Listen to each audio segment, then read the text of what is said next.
Depuis le 4 mai dernier, la gare de Sèvres-Ville d'Avray est réouverte au trafic ferroviaire, prélude au déconfinement qui lui a commencé le 11 mai.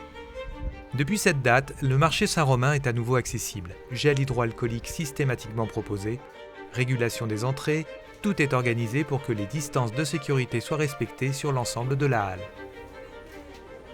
Les Sévriens ont retrouvé également le chemin des commerces de la ville. Pour leur permettre d'éviter de patienter devant leur boutique, la municipalité propose une nouvelle application, WeWait, accessible de son smartphone avec laquelle vous pourrez évaluer le temps d'attente devant les principaux commerces. Autre bonne nouvelle qui accompagne le déconfinement, l'arrivée d'une première livraison de 24 000 masques sur la commune. Donc là, on est sur combien de masques ?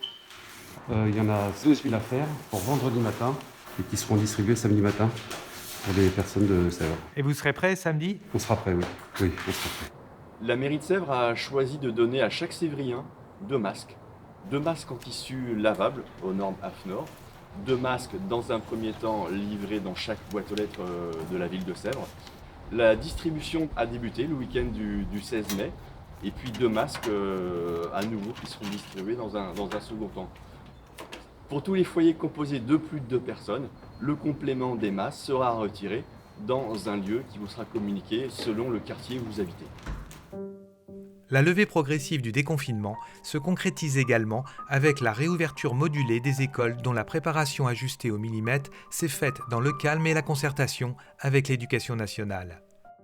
Alors, il y a 3 semaines, avec tout le monde en télétravail, on a appris la nouvelle de la réouverture des écoles à partir du 11 mai.